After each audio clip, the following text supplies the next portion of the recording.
Wherever you're watching, we're so glad you've joined us. Make sure you subscribe and turn on your post notifications to keep up with all things Huntley. He is known for his side-splitting comedy, appearing in specials on Comedy Central, Showtime, and VH1, as well as the critically acclaimed film Apostles of Comedy. Jeff Allen, it is so great to have you with us. Well, thank you for dropping the charges and letting me be with you. It's always good. Well, you're known for clean comedy, and that's unusual. Like, comedians are known to be a little spicy, we could say, right? Yeah, I'm counterculture. Always have been just a thorn in the culture side. So, Why did you decide to go clean? I mean, it's great for families and... Well, about I was in my mid-30s, and a couple of things happened. One, I saw Dice Clay, Andrew Dice Clay special, and I thought, I was too dirty to be clean and too clean to be dirty. I was raised blue collar, and I just had the language. The material was pretty much what I'm doing today. It was just spiced up with, and then my son was in 4th grade, and he called his teacher under his breath a couple of really nasty things. And we get called in, and I sat across from that teacher, this somebody's mother, somebody's wife, and I go, I'd love to look you in the eye and tell you I have no idea where my son heard that kind of language. But my wife and I are in the process of making some changes. We were getting pulled towards our faith. I was starting to attend church on the road, and I had met somebody, and anyway, when you hear it come out of your children's mouths, and I didn't exonerate him. I said, because he goes, I didn't mean it. I go, so let me understand this so we're all on the same page. You have no control what comes out of your mouth. So if that was a 6'2", 250-pound man, you would have said the same thing. He goes, probably not. I go, see, so survival, you can't control your tongue. So anyway, I made him write out an apology, handwrite it, and then I said, I want your teacher to sign it after you read it to her. And then he came home, and I said, how was it? He goes, it was awful. And I said, there you go. Owning what comes out of your mouth is awful, but you have to own it. And then I realized, that it would be hypocritical of me not to own what comes out of my mouth.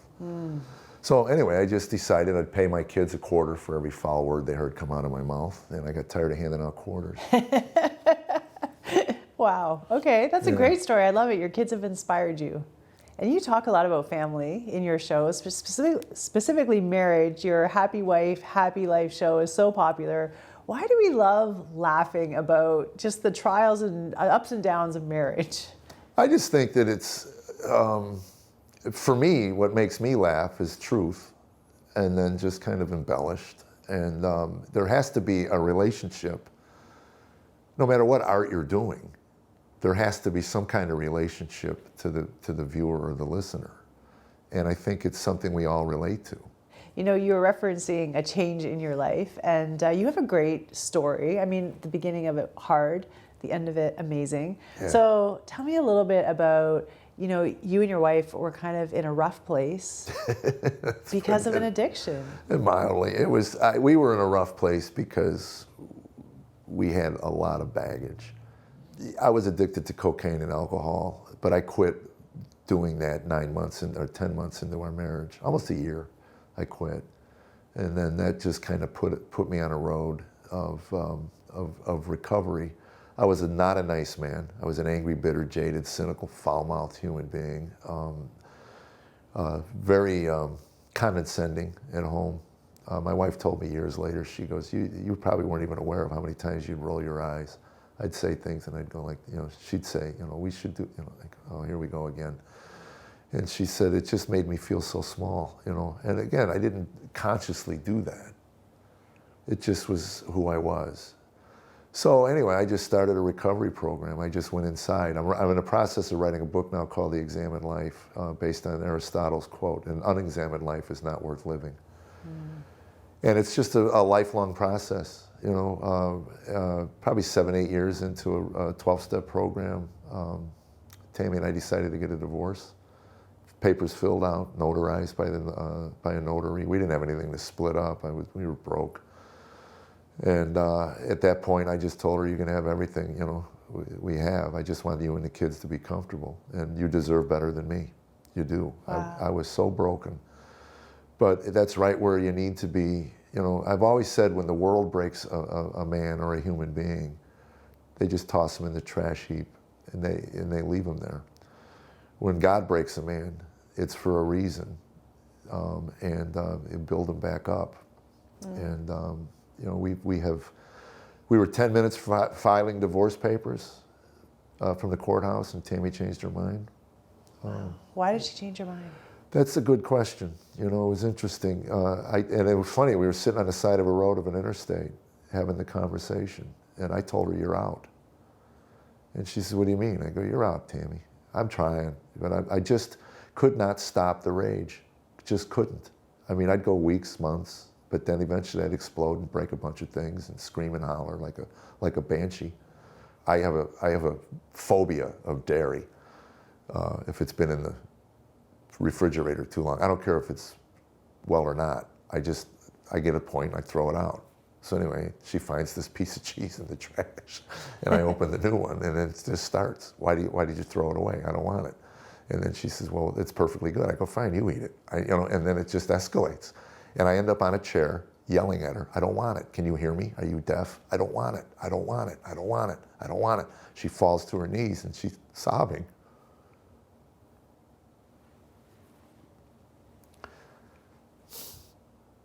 God, it was 30 years ago. Anyway, put my son to bed that night, and he goes, "Daddy, you win." I go, "What do you mean?" He goes, "You yell, Mommy cries, you win." Wow. Went downstairs, I told Tammy, I said, "I need help." She goes, "You think?"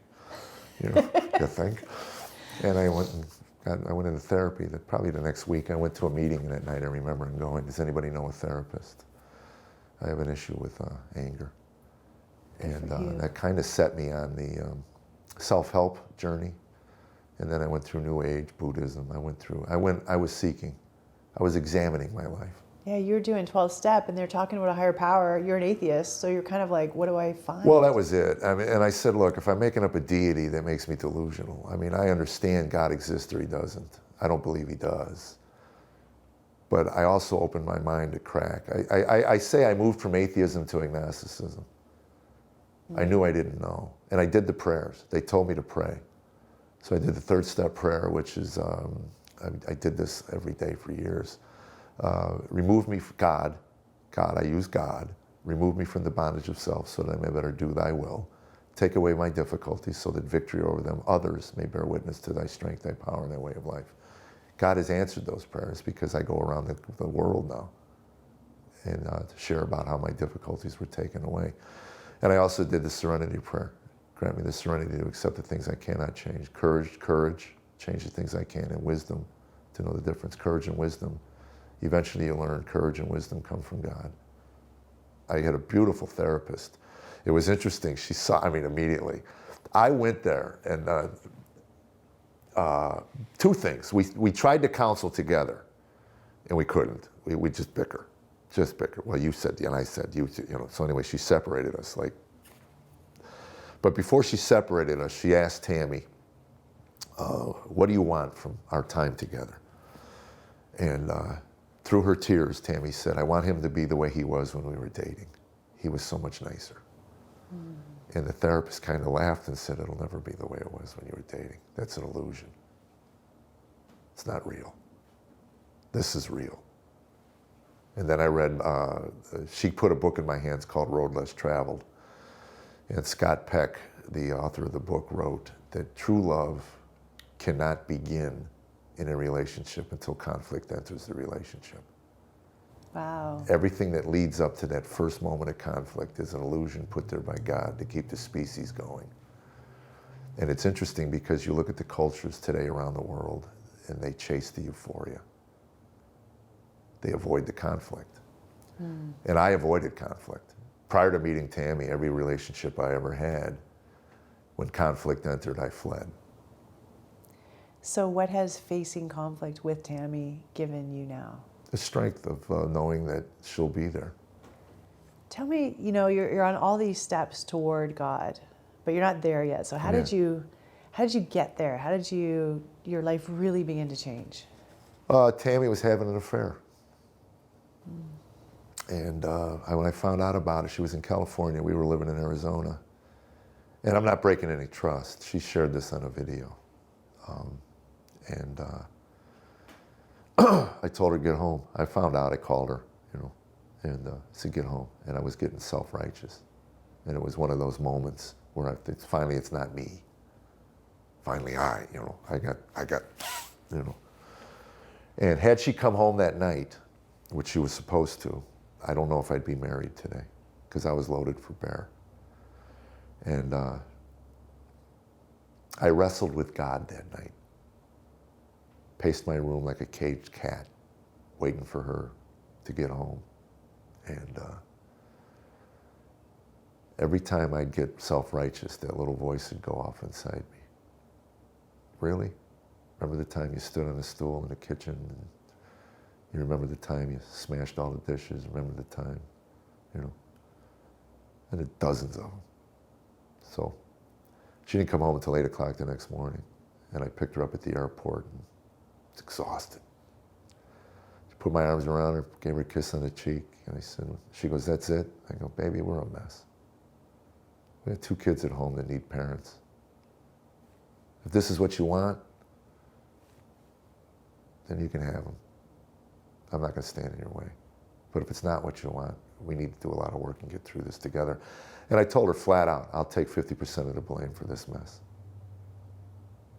Wow. And I said, if it goes to 51, 49, we're not going to get through it. She was involved with him for maybe 3 more months. The most gut-wrenching, heartbreaking period of my life. Wow. I remember being in Vegas, and she was in Jersey, and I knew she showed dogs. And I remember this specifically. I had 102 phone calls to her hotel room that week, all hang-ups, because I didn't want him to pick up the phone. But I tried to let her run its course. And in that summer that she was in Ohio with the kids and I was in Arizona, this man that I had met gave me Bible tapes. And I never opened any of them up until that summer. I had about 1.5 years of manila envelopes with Bible tapes in them. And the first one I opened up was Ecclesiastes. Just exhilarated me.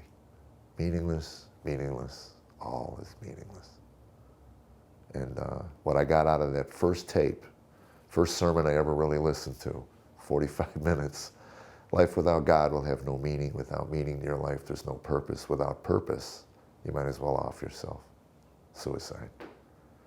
And I just jumped, because that was my 8-year conclusion. I didn't know it. I didn't know there was a name for it, but I was a nihilist. So what was the moment that you finally said, God, yes, I surrender? Genesis 1:1. I was listening to all these tapes, and I was moving. I was really, something was stirring in me. And when I heard sermon on Genesis 1:1, in the beginning God created, and I found out later Francis Schaeffer called it the most pregnant verse in the Bible. It gives birth to everything else. In the beginning, God. And I fell on my face. I called my friend Philip, and I said, there's a God. I know in my heart and soul there's a God.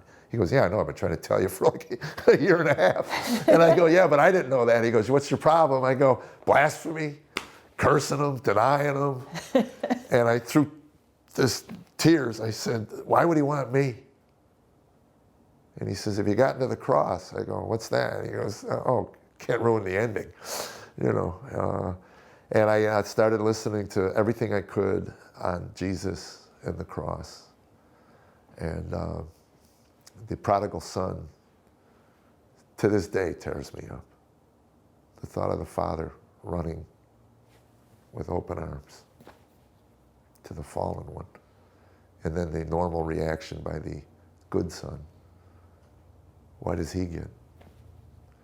And I realized at that point that Christianity is the only worldview that tells the strong among us to reach back and pick up the weak, pick up the human debris. And I was human debris. What is different today about Jeff Allen? The peace, the hope. Eternity doesn't begin, an eternal life does not begin when you die. It begins when you say yes to Jesus. I know that there's somebody watching today that, a lot of people probably, that, you know, maybe their marriage is on the rocks, maybe they're fighting an addiction, maybe they're angry, and they don't know that God is maybe real. and they're not really sure how to move forward with their life or get out of the situation they find themselves in. What encouragement could you give that person? Pray, whether you believe or not. Fake it, and seek. Jesus said, knock, I'll answer, seek.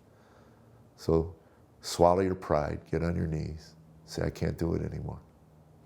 It is amazing to see what God's done in your life. Thanks for sharing so honestly about the journey you've been on and the place that you're at. It's been such a pleasure to have you here. Well, thank you. That's nice to hear. Sure beats, sure was a pain in the rear end, so. Thank you. Thanks.